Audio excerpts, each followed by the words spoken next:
முருகனே துணை. அனைவருக்கும் இனிய வணக்கம். ஆன்மீகம் ஸ்டார்ட்ஸ் உங்களை அன்புடன் வரவேற்கிறது. பதிவு என்னவென்றால், நம்ம சேனலை சப்ஸ்கிரைப் பண்ணாதவங்க சப்ஸ்கிரைப் பண்ணுங்கள், ஷேர் பண்ணுங்கள், மறக்காமல் சப்போர்ட் பண்ணுங்கள். யோகங்கள் கிடைக்க சோமவார பிரதோஷ வழிபாடு என்னவென்று பார்ப்போம். சிவபெருமானுக்கு சோமன் என்ற மற்றொரு பெயரும் இருக்கிறது. இதற்கு முக்கியமான காரணம், அவர் தன்னுடைய ஜடாமுடியில் சந்திரனை சூடி இருக்கிறார் என்பதால் தான். மேலும் சந்திர பகவானால் ஏற்படக்கூடிய அனைத்து விதமான தோஷங்களுக்கும் தாக்கத்திற்கும் சிவபெருமானை நாம் வழிபாடு செய்யலாம் என்று கூறப்படுகிறது.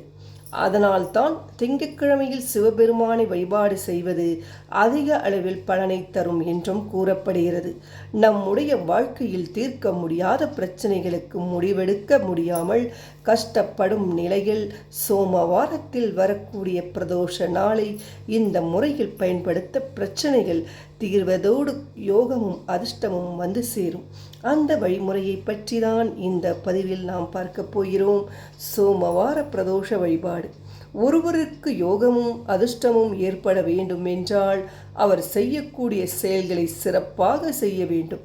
செய்யக்கூடிய செயல்களை சிறப்பாக செய்ய வேண்டும் என்றால் அவருடைய மனநிலை சரியாக இருக்க வேண்டும். அந்த மனநிலை சரியாக இருப்பதற்கு உதவக்கூடியவராக திகழ்ந்தவர்தான் சந்திர பகவான்.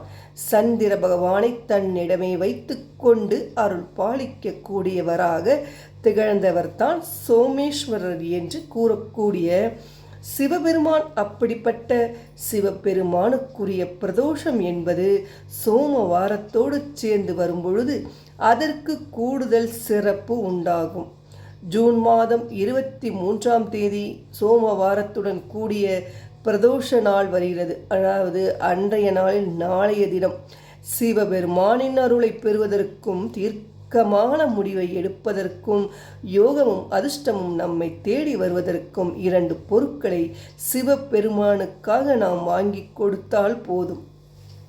வழிபாடு செய்கிறோமோ இல்லையோ, விரதம் இருக்கிறோமோ இல்லையோ, இந்த 2 பொருட்களை மட்டும் முழு மனதோடு சிவபெருமானுக்கு வாங்கி தருவதன் மூலம் அவரின் அருள் அனைத்து நன்மைகளும் உண்டாகும் என்றே கூறலாம். இந்த பொருட்களை பிரதோஷ பூஜை ஆரம்பிப்பதற்கு முன்பாக வாங்கி கொடுக்க முயற்சி செய்யுங்கள். காலையிலே கூட இந்த பொருட்களை நாம் வாங்கி தரலாம். இதில் மிகவும் முக்கியமான ஒரு பொருளாக கருதப்படுவது விபூதி. 1 கிலோ அல்லது 2 கிலோ என்று தங்களுடைய வசதிக்கேற்ப சுத்தமான விபூதியை வாங்கி சிவபெருமான் ஆலயத்தில் சிவபெருமானுக்கு அபிஷேகம் செய்வதற்காக தர வேண்டும். அதைப்போல் பிரதோஷ நேரத்திலோ அல்லது பிரதோஷ நேரம் முடிந்த பிறகோ வில்வ இலைகளை வாங்கி கொடுத்து சிவபெருமானை வழிபாடு செய்யும் பொழுது நம்முடைய மனம் தொடர்பான அனைத்து பிரச்சனைகளுக்கும் தீரும். மேலும் நாம் செய்யக்கூடிய செயல்கள் என்னவென்று சிறப்பாக நடைபெறுவதோடு நம்மை தேடி யோகமும் அதிர்ஷ்டமும் வந்து சேரும். அனைத்து தரப்பு மக்களாலும் எளிதில் வாங்கி தரக்கூடிய இந்த 2 பொருட்களையும் சோமவார பிரதோஷ நாளில் முழு மனதோடு சிவபெருமானுக்கு வாங்கி தந்து அவரின் அருளால் அதிர்ஷ்டமும் யோகத்தையும் பெறுவோம் என்ற தகவலை கூறி இந்த பதிவினை நிறைவு செய்து கொள்கிறேன். நன்றி, வணக்கம்.